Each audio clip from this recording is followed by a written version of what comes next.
Hi friends, ಎಲ್ಲರಿಗೂ ನಮಸ್ಕಾರ. Friends, ಬೆಳಗ್ಗೆ ಪೂಜೆಗೆ ಹೂವು ತೊಗೊಳ್ಳೋಣ ಅಂತ ಬಂದಿದ್ದೆ. ಸ್ವಲ್ಪ ಹೂಗಳನ್ನ ಗಿಡದಲ್ಲಿ ಹಾಗೆ ಬಿಟ್ಟಿದ್ದೀನಿ. ಇನ್ನೊಂದು ಸ್ವಲ್ಪ ತೊಗೊಂಡು ಹೋಗ್ತಾ ಇದ್ದೀನಿ. ಎಲ್ಲ ತೊಗೊಂಡು ಹೋದರೆ ಗಿಡ ಚೆನ್ನಾಗಿ ಕಾಣಲ್ಲ, ಅದಕ್ಕೋಸ್ಕರ. ಹಾಗೆ ಇವತ್ತು ಒಂದು ಪಾರ್ಸೆಲ್ ಬಂದಿದೆ. ಇದರಲ್ಲಿ ಏನಿದೆ ಅಂತ ತೋರಿಸ್ತೇನೆ ನೋಡಿ. ನಾನು ಒಂದು ಗಿಡನ ತರಿಸಿದ್ದೀನಿ ಮೀಶೋನಲ್ಲಿ ಗಿಡಗಳು ಚೆನ್ನಾಗಿ ಬರುತ್ತೆ. ಬಟ್ ಏನಂದರೆ ನಾವು ಅಂದ್ಕೊಂಡಿರುವಂತಹ ಕಲರ್ಸು ಬರಲ್ಲ, ಅದು ಒಂದು ಸಮಸ್ಯೆ ಅಷ್ಟೇ. ನೋಡಿ, ಈ ಒಂದು ಗಿಡನ ತರಿಸಿದ್ದೀನಿ ನಾನು. ನೋಡೋದಕ್ಕೆ ಅಷ್ಟು ಚೆನ್ನಾಗಿದೆ ಅಂತ ಅನ್ನಿಸ್ತಾ ಇದೆ, ನೋಡಬೇಕು. ಇದು ಕೆಮೆಲಿಯಾ ಗಿಡ. ಇದರಲ್ಲಿ ಫ್ಲವರ್ಸ್ ಬರುತ್ತೆ. ನೋಡೋದಕ್ಕೆ ರೋಸ್ ಥರನೇ ಇರುತ್ತೆ, ಬಟ್ ನೋಡೋದಕ್ಕೆ ತುಂಬ ಚೆನ್ನಾಗಿರುತ್ತೆ ಫ್ರೆಂಡ್ಸ್. ನಾನು ಮೊನ್ನೆ ರೀಸೆಂಟಾಗಿ ಒಬ್ಬರು ಮನೆಗೆ ಹೋಗಿದ್ದೆ. ಅವ್ರ ಮನೆಯಲ್ಲಿ ನೋಡಿದೆ, ತುಂಬಾ ಚೆನ್ನಾಗಿ ಅನ್ನಿಸ್ತು. ಹಾಗಾಗಿ ಇದನ್ನು ಆರ್ಡ್ರ್ ಮಾಡಿ ತರಿಸಿದ್ದೀನಿ ನಾನು. ಇದನ್ನು ರಿಪೋರ್ಟ್ ಮಾಡಬೇಕಾದ್ರೆ ನಿಮಗೆ ತೋರಿಸ್ತೀನಿ. ಹಾಗೆ ಸಂಜೆ ಆಗಿದೆ. ಸಂಜೆ ಟೈಮಲ್ಲಿ ನೋಡಿ ಹೂಗಳು ಎಷ್ಟು ಚೆನ್ನಾಗಿ ಕಾಣ್ತಾ ಇದೆ ಅಂತ. ಅದರಲ್ಲಿ ಸಂಜೆ ಟೈಮು ಸ್ವಲ್ಪ ಮೋಡ ವಾತಾವರಣ ಇತ್ತು, ಇನ್ನೇನು ಮಳೆ ಆಗುತ್ತೆ ಅನ್ನೋ ಥರ. ಆವಾಗ ನಾನು ಕೂಡ ಮೇಲೆ ಬಂದಿದ್ದೆ. ಒಂದು ಸ್ವಲ್ಪ ಎಲ್ಲ ಗಾರ್ಡನ್ ಕ್ಲೀನ್ ಮಾಡಿಕೊಂಡೆ ಇವತ್ತು ನಾನು. ಇದು ನೋಡಿ, ಚಿಕ್ಕ ಚಿಕ್ಕದು ಟೊಮೆಟೊ ಆಗಿದೆ. ನನ್ನ ಮಗಳು ಕೂಡ ಶಂಖಪುಷ್ಪ ಹೂವನ್ನ ತೆಗಿತಾ ಇದ್ಲು. ಅವಳಿಗೆ ಜ್ಯೂಸ್ ಬೇಕು ಅಂತ ಹೇಳಿ ಅವಳು ಆ ಹೂ ಕಂಡ್ರೆ ಸಾಕು, ಮೊದಲು ಅದನ್ನು ತೆಗಿತಾಳೆ ಅವಳು. ಯಾಕಂದರೆ ಒಂದು ಹೂ ಬಿಡಲ್ಲ ಅವಳು. ನೋಡಿ, ಬೆಳಗ್ಗೆ ನಾನು ಒಂದು ಸ್ವಲ್ಪ ಹೂಗಳನ್ನ ತೊಗೊಂಡೋಗಿದ್ದೆ. ಎಲ್ಲ ಗಿಡದಲ್ಲೂ ಸ್ವಲ್ಪ ಸ್ವಲ್ಪ ಹೂಗಳನ್ನ ಬಿಟ್ಟು ಹೋಗಿದ್ದೀನಿ. ವಾತಾವರಣ ತುಂಬ ಚೆನ್ನಾಗಿದೆ ಫ್ರೆಂಡ್ಸ್. ಯಾಕಂದರೆ ಮಳೆ ಬರೋ ಥರ ಇತ್ತು. ಫಸ್ಟ್ ಟೈಮು ಈ ತುಂಬ ದಿನ ಆದಮೇಲೆ ಈ ರೀತಿಯಾದಂಥ ವಾತಾವರಣ ಇತ್ತು. ಗಾಳಿ ತುಂಬ ಚೆನ್ನಾಗಿ ತಣ್ಣಗೆ ಬಿಡ್ತಾಯಿತ್ತು.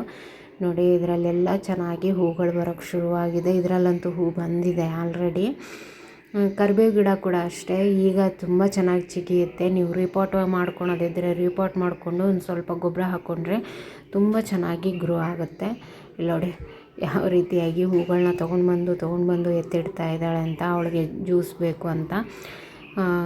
ನಾನೇನು ಹೇಳೋದಂದರೆ, ಮಕ್ಕಳಿಗೆ ನೀವು ಈಗ ಬೇಸಿಗೆ ಇರೋದ್ರಿಂದ ನಾವು ಹೊರಗಡೆಯಿಂದ ಜ್ಯೂಸನ್ನು ತೊಗೊಂಡ್ಬಂದು ಕೊಡ್ತೀವಿ. ಅದ್ರ ಬದಲು ಈ ರೀತಿಯಾಗಿ ಹೂಗಳನ್ನ ನೀವು ಬೆಳೆಸಿ ಅದರಿಂದನೇ ಜ್ಯೂಸ್ ಮಾಡಿಕೊಡಿ. ಯಾಕಂದರೆ ಮಕ್ಕಳು ಕಲರ್ ನೋಡಿ ಕುಡಿತಾರೆ ಹೆಚ್ಚಾಗಿ. ನನ್ನ ಮಗಳಂತೂ ಕಲರ್ ನೋಡೇ ಕುಡಿಯೋದು, ಅವಳಿಗಿಷ್ಟ. ಇದು ಮೇಲೆ ಒಂದಿತ್ತು, ಅದನ್ನು ಕೂಡ ತೆಗೆದುಕೊಡ್ತೀನಿ ಅವಳಿಗೆ. ನೀವು ಚಿಕ್ಕ ಮಕ್ಳಿಗಾದರೆ ಒಂದು ಹೂ ಸಾಕಾಗುತ್ತೆ, ತುಂಬ ಏನು ಹಾಕೋದು ಬೇಕಾಗಲ್ಲ. ಫ್ರೆಶ್ ಹೂವನ್ನ ಹಾಕೋದಾದರೆ ನೀವು ಒಣಗಿರೋವಂಥ ಹೂಗಳನ್ನ ಹಾಕಿದ್ರೆ ಒಂದು 2-3 ಹಾಕಿದ್ರೂ ತೊಂದರೆ ಇಲ್ಲ. ತುಂಬ ಚೆನ್ನಾಗಾಗುತ್ತೆ ಜ್ಯೂಸ್ ಮಾತ್ರ. ದಾಸವಾಳ ಈ ಥರದನ್ನು ನೀವು ಗಿಡಗಳನ್ನು ಬೆಳೆಸ್ಕೊಂಡು ಅದರದ್ದು ಜ್ಯೂಸನ್ನು ಮಾಡಿ ಮಕ್ಕಳಿಗೆ ಕುಡಿಸಿ ತುಂಬ ಖುಷಿಪಟ್ಟು ಕುಡಿತಾರೆ. ನನ್ನ ಮಗಳಂತೂ ಫಸ್ಟ್ ತೆಗಿತಾಳೆ ಈ ಹೂಗಳನ್ನ. ದಾಸವಾಳ ಮತ್ತು ಈ ಶಂಖಪುಷ್ಪ ಸಿಕ್ಕರೆ ಬಿಡೋದೇ ಇಲ್ಲ ಅವಳು.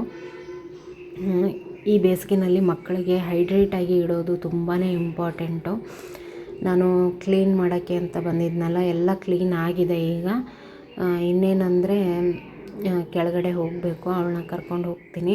ಹಾಗೆ ಇದರಲ್ಲಿ ಬೀಜ ಜಾಸ್ತಿ ಆಗ್ತಾಯಿತ್ತು, ಯಾಕಂದರೆ ಇದರಲ್ಲಿ ಒಂದು ಹೂನೂ ಇಲ್ಲ ಈಗ ಸದ್ಯಕ್ಕೆ.